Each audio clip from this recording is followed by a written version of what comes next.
It's Tuesday night. You know what it means at the QMJHL. It's the YouTube live, and tonight our guest is Zachary Morin from the Sea Dog St. John. Zachary, thank you for doing this. How are you, my friend? Good. Thanks for having me. It's going to be a pleasure to chat with you for maybe half an hour.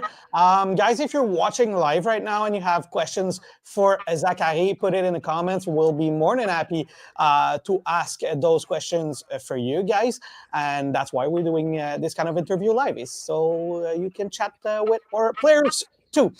Zach, before we get in the all the season and stuff, I'm just wondering because you decided to come here in the QMJHL at the beginning of the season, or at least a couple of weeks in the season. How do you adapt in St. John? How do you like it so far in the Maritimes? Yeah. I mean, everything's been awesome lately, and honestly, it's been great, and I'm really glad I did it. Interesting. We already have a question here in the chat. That's an interesting one. I have Melissa was asking, are you related to Morin with the Wildcats? Etienne Morin, I guess. Or are you related to Etienne Morin? No, I'm not. So there you go. Now you have the their answer. Do you know him a little bit though, Etienne? He's a little bit older than you though. But do you know him a little bit? No. I mean, it's the first few times I've played against him. Beside that, I don't really know him. Did you shift him a little bit when you like he's a defenseman? So when you got one on one, did you get the upper hand on him a couple of times Uh, this year? Trying my best, but he's really good. So Yeah, he is good. Yeah. Shout out to Etienne Morin and Moncton Wildcats, who you are not related to. So yeah, what's your favorite thing about Saint John? Because obviously you're from the North Shore of Montreal. So I'm wondering how do you like it in Saint John? What's your favorite place to go eat, and how do you like it with the team? yeah. I mean, I love everything. Obviously, the fans are awesome. They show a lot of support, and they've been great. And yeah, I mean, honestly, I would say the best thing probably here are the fans and just the structure we have and everything, like all the arena and stuff. It's pretty, you know, top notch, and Mm-hmm. it's awesome. Team with a lot of history too. Like, is it great to see all the names and the great players that went through and the cup, the winning cup, like the Memorial Cup was won a couple of years ago. They have a President Cup wins also. Like, is it cool for you to see all those names and the prestige of the team also? Yeah, I mean, obviously you see them every day in the locker room. There's pictures and all that sort of stuff, and it's pretty awesome to see and pretty awesome to be fortunate enough to play for a team like that. Interesting. All right, let's get in the subject. You got you got asked that question many times, I'm sure, this year. So obviously, you were playing in the United States, maybe planning to go college in the NCAA. You decided before the rule changing to come here in the QMJHL. What was the reasoning behind that? What made you come here before the rule changing in the NCAA? Oh yeah, I think for me it was just more getting more opportunities here, and just having a bigger role and playing some important minutes. All right, so it was a really hockey decision, I guess. Yeah. Interesting. And we were talking off air also, and there's a thing I didn't know before. I actually learned this today. Um, you were going to play in the United States hockey, but it wasn't the only sports you were ready to play over there. Am I wrong? Oh yeah, I was actually committed to play at the University of Boston for hockey and lacrosse. Hockey and lacrosse. So those sports are kind of close in some way, but how did you get that good in both sports? Honestly, I've just been playing since I was a kid, and all my friends from hockey were playing lacrosse, so I got into that, and I fell in love with the sport. I thought it was a good way to get in shape in the summer, and I've just been loving it since, and I haven't stopped playing. Would you say you're better at hockey or at lacrosse, or is it close? Because I mean, if you had a scholarship in both sports, I mean that's awesome. I think I'm pretty good at lacrosse, but I think I have to say I'm better at hockey. Was it John Tavares who was also good at lacrosse, or yeah, is it John Yeah, it Tavares? was. Yeah. Yeah. Is it someone you look up to because he did actually the same sports as you? Oh yeah, for sure. I mean, he's a great hockey player and a great athlete. Do you think I don't know what's the lifespan of a lacrosse player, but is it something you could do after your hockey career, like play pro in lacrosse, or is it like is it too hard physically? Like I'm not really aware of what's I'm not sure. I mean, I think it's pretty much the same as hockey, and you know, I like hockey more. So I think after maybe this year, I don't know, but I'll probably stop playing just because it's so dangerous and all that. so you're still playing? Oh yeah, I was playing last year. Yeah. Okay, last year, but not this year. Oh, I don't think I will now. Oh, okay, okay, okay. Do you miss it though? Yeah, I mean it's awesome. Obviously, obviously, I've had some awesome friends through lacrosse, and I still talk to them every day, and it's just like really competitive, and it brings so much for me, and it's brought a lot of memories, and obviously I was fortunate enough to get a scholarship, so it meant a lot for me. And how does it work in the NCAA when you have a scholarship in two sports? I mean, it's already hard to have one. You got it in two sports. So how does it work? Like, do you have like double the money or something? I just think they split the scholarship, so Oh. yeah, I mean, obviously you play hockey first, and then lacrosse is later. I think it's just starting right now, so I would just play hockey for the first half of the year, and then after playoffs, I would have played lacrosse. So let's talk about hockey because that's why we're here. But I was absolutely curious about lacrosse, and it's awesome for you being good in two sports. I mean, there's a lot of athletes that are good in a lot of sports, but I mean, it's a great fact that you had a scholarship, and honestly, it's absolutely great to have you back here. You're a great talent. So how do you think your season in St. John is going so far? Because obviously it's your draft year. There's a kind of a hype around your name. A lot of people are talking about you as a good prospect. So how do you evaluate your year, and how do you live a draft year in St. John? Yeah, I mean, obviously, it's been a year with a lot of ups and downs, and I'm just still learning, and I'm trying not to think about the draft too much. I'm really focused on our team, and I just want to win. Yeah, I mean that's the point of playing every night, right? You want to win. Couple questions here that I have already. I have here. Oh, okay. It's a question about Matejko being traded. Obviously, he was a good player. He's going to play in Rimouski. So, what's your take on him? You didn't play much with him, but what was the feeling around the team when he left? Yeah, I mean, first of all, he's a great guy. He really took me under his wing when I got here, and I learned a lot from him. And with playing with him, I mean, he makes your job really easy. Honestly, he's just so good and so big, and he just makes everyone around him better. Were you surprised of how good he was at the World Junior? I mean, you've played with him a little bit, so were you surprised how good he was with a team that should never have beaten Canada, but they did? Honestly, not really. I mean, just seeing him every day, you see how hard he works, and I mean, just how good he is, and I'm not really surprised he did that. Honestly. All right. Well, shout out to Mareko too. I want to talk about a couple other players that you play with. Obviously, the St. Dogs, the St. John Sea Dogs. Here you go. Are a pretty young team. You're part of a young team. How do you see the future for that team? And talk to me about a couple of young players like Rodzi and Yared that are rookie, 16 years old rookie in that league.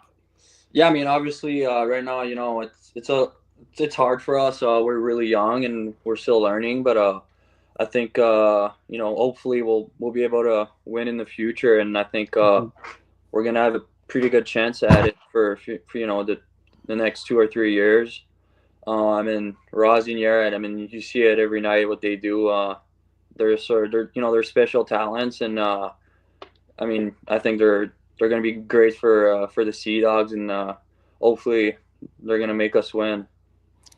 I mean, I think you guys have a bright future in St. John. A lot of young talent, including you. Do you, talk to me about maybe a player that we don't talk a lot, and maybe he's the unsung hero with the Sea Dogs. I mean, someone you look at and you say this guy is a lot better than people think.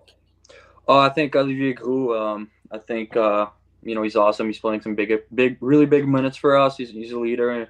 It's his draft year, and he has a letter, and he's just someone that works really hard, and has really good details on the ice, and he's a great guy too. So yeah. So here you go. Here's the unsung hero for Zachary Morin. Zach, there's questions that we always ask all of our guests here at the YouTube Live, and we want to get a little bit inside the dressing room with you guys. So I'm wondering, in the dressing room, who's the DJ? Who's getting the music on in the dressing room? It's usually Matteo Man. Oh, big guy. Yeah. The big guy is choosing the Oh, music. yeah. Do you like his taste? Like, is it a good DJ, or you just put what you just agree with everything he does because he's the giant man? No, actually, I like it. He plays, different types of music. He plays country or whatever, and I think he's pretty good at it. What's your favorite kind of music? Oh, I'm a big country guy.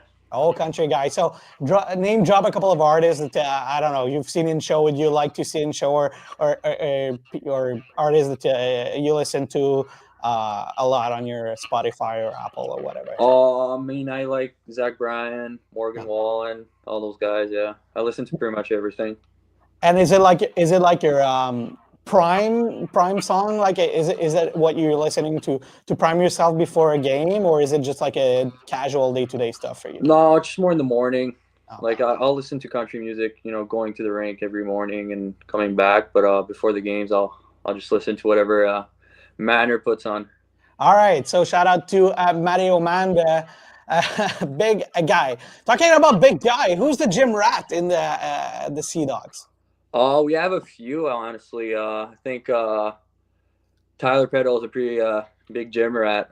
He loves the gym, loves his bike, loves running the stairs too. So yeah. All right, so Tyler Peddle, is a great guy too, Tyler. We have a question here. Il parle français. Pourquoi vous le faites en anglais? I'll answer that in both languages if you want to. We are going to do the interview in French in maybe 20 minutes. On va faire l'entrevue en français dans à peu près 20 minutes. Alors, restez sur la chaîne si vous voulez voir en français. Stay tuned if you want to hear Zachary speak French. Of course, he does speak French, but we always do the interviews in both languages. All right, that one I like it a lot all the time. I always have good answer. Who's the funniest guy in the dressing room? Like the one who's getting the others laughed. Oh, I think it's William Yared. Oh yeah, is he like a prankster, or is he just like a funny guy who's not really? He just has all those like TikToks, like sounds or whatever, and he's just really funny. What do you mean? Like he share you TikTok stuff, or well, he does, but like all those like quotes or whatever, like the TikToks, like funny jokes or whatever, and it's just hilarious. So he could be a player for you guys, and being your social media content manager. Yeah, for sure. You could run Yeah, maybe you should. And this guy, I don't know if you know that this guy has an amazing story. Like he started playing. Was it in Dubai or something? Yeah, he grew up playing in Dubai. Yeah. Like he learned like he skated for the first time in the desert. Like so far. That's such a great story with William Yared. Is that a player that you knew a little bit? He's a little bit younger than you, but is that a player that you played against when you were growing up? I mean, I knew him and Dylan. Obviously, Dylan's brother played in Youngstown. And they came last year to practice in Youngstown, so I kind of knew him, yeah. Oh, all right. Get us to your pre-game routine. Is there anything you do specific before the games? Get us to your game day routine. Yeah, honestly, I don't do a whole lot. Usually just morning skate, and then I'll head home, probably take a nap, eat my pregame meal, and then I'll go to Tim Hortons. I'll just order like a coffee, like our iced coffee. Then go to the rink around like 4:10 maybe. And I'll tape my sticks. Then usually like when I get dressed, I just put like my whole left side first. That's pretty much it. I don't do a whole lot. So are you like superstitious? You say you're getting all your left side in before. Is that something you just do mechanically, or is it like a superstition? I think it's both. Obviously, like I'm pretty superstitious, so sometimes I'm do some wild things. But yeah. Like what? Can you get specific? I mean, if I have a pretty good game, I'll usually like stick with the same suit or just some stuff like that. Interesting. So, and if you have a bad game, you're gonna try to change things, change the Oh momentum. yeah, Is that what? oh, yeah, for Okay, sure. yeah. There's a lot of players that does that. Would you say though that because superstition could be a good thing, could be also a bad thing? I've seen players like say, I'm way too superstitious. I have to take it out.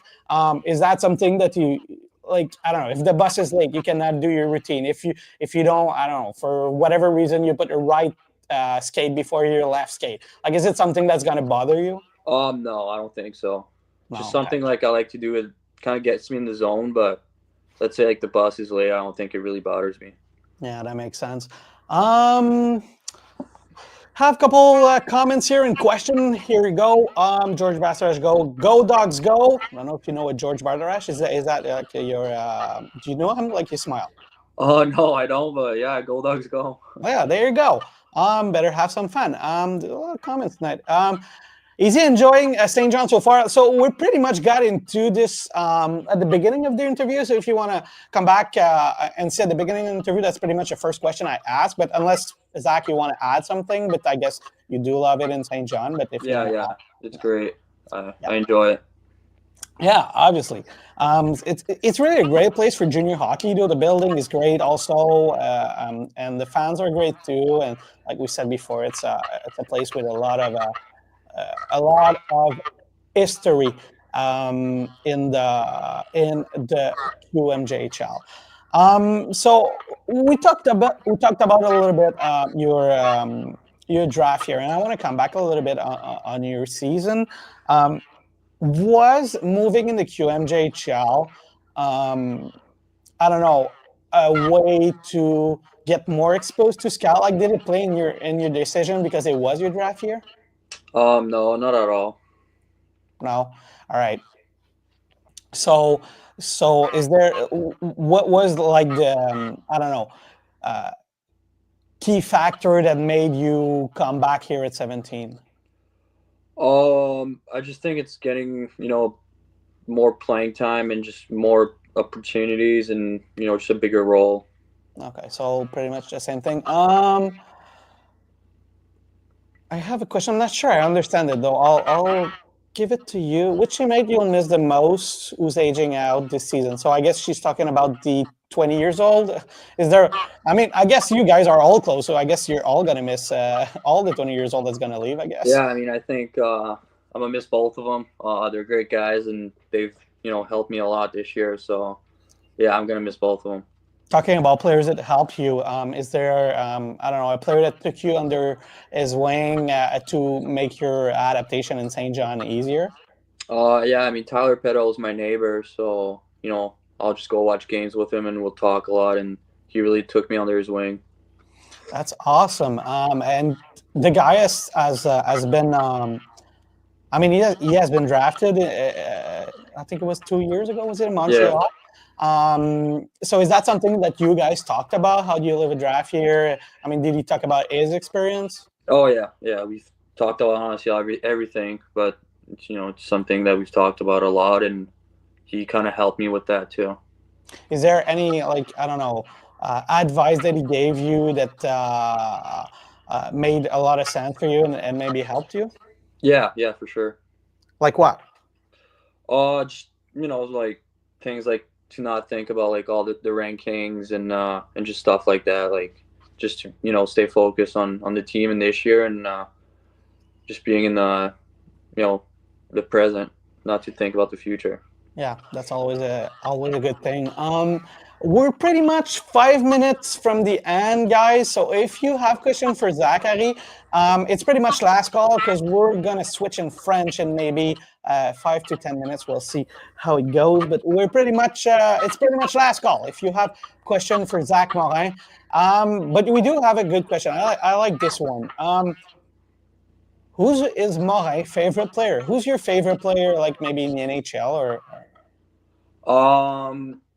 I mean, I have a few, but I really like Matthew Tkachuk. Yeah. any reason why? He's just really great at what he does, and he plays with so much grit. And he's a winner, obviously, so he's really someone I look up to and try to model my game after. So that was the next question. Who do you model your game after? Because your favorite player and the player you model your game after could be two different person, but your favorite player would be Yeah, I'd Matthew say, Tkachuk. That's the or thing. Sam Bennett, yeah. Oh, okay, Simon. Interesting. Melissa is really involved here in the comment section. My son is yours and Tyler's biggest fan. Is constantly cheering for you from the stands. Well, Melissa, maybe you should bring your son right next to the pay window during the warm up, and maybe Zach is gonna, I don't know, make a shout out to your kids or say hello or something. But Of course. how do you like the relationship with the fans? Like, is it something you like when you play? Is that something you know? There's fans with your numbers or whatever. Oh, yeah, Your name on obviously, it. it's a big factor. And honestly, it's so much easier to play at home when you have all the support. And fans are great here. They're loud, and yeah, I love it. Interesting. Well, Zach, that was a good chat in English. If you don't mind, we'll switch in French in a couple of minutes, maybe around 7 p.m. Eastern time. Thank you for doing this, man, and good luck for the rest of the season. Yeah, thank you for having me.